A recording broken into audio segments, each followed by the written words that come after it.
अस्सलाम वालेकुम दोस्तों, finally minister of labour and social development ने ऐलान कर दिया कि ईद की छुट्टियां कब से होंगी और कितनी छुट्टियां होंगी और कब आपको वापस अपने काम पर आना पड़ेगा। जी हाँ दोस्तों, आज की इस वीडियो में मैं आपको यही बताऊंगा और इसके अलावा आपको ये भी मैं बताऊंगा कि अगर आप अपने मुल्क वापस आना चाहते हैं तो आप कैसे वापस आ सकते हैं, या फिर अगर आपका हरूब लगा हुआ है तो आप उसे कैसे कैंसिल करवा कर अपने मुल्क वापस आ सकते हैं। तो सबसे पहले आपसे ये रिक्वेस्ट है, अगर आप हमारे चैनल पर न्यू है तो आप हमारे चैनल को सब्सक्राइब कर दें और साथ ही बेल आइकन को ऑन कर दें। इससे होगा जब भी कोई भी मैं न्यू वीडियो अपलोड करूंगा तो उसकी इन्फॉर्मेशन सबसे पहले आप दोस्तों को मिल जाएगी।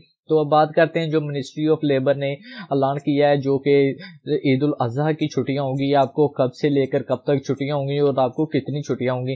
तो जो मिनिस्ट्री ऑफ लेबर ने ऐलान किया वो ये है कि आपको 6 अगस्त से लेकर 19 अगस्त तक छुट्टियां होगी, ईद की छुट्टियां। उसके बाद आप अपने काम पर चले जाएंगे, फिर आपको अपना काम रेगुलर करना पड़ेगा। और अगर बात कर लेते हैं कि अगर आप अपने मुल्क वापस जाना चाहते हैं या फिर आपका हरूब लगा हुआ है तो उसके लिए मैंने एक वीडियो बनाई हुई है और मैं 2 लिंक आपको डिस्क्रिप्शन में प्रोवाइड कर दूंगा। वहां पर आप क्लिक करके ये चेक कर सकते हैं कि आप अपने मुल्क वापस कैसे जा सकते हैं, और नंबर 2 आप ये वीडियो देख सकते हैं कि आप अपना हरूब को कैसे कैंसिल करवा कर अपने मुल्क वापस जा सकते हैं।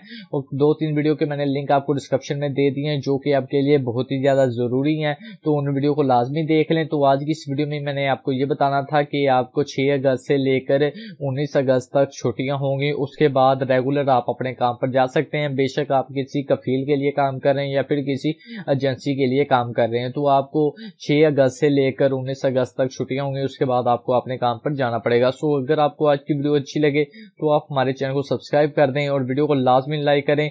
और वीडियो जो कि अगर आप पाकिस्तान वापस जाना चाहते हैं या फिर अपना हरूब कैंसिल करवाना चाहते हैं, उसकी वीडियो और वेबसाइट का लिंक आपको डिस्क्रिप्शन में मैंने दिए हुए हैं, वहां पर जाकर आप वीडियो भी देख सकते हैं और आर्टिकल को भी रीड कर सकते हैं, इनके खबरें रीड कर सकते हैं। तो दुआ में याद रखिएगा। पाकिस्तान जिंदाबाद।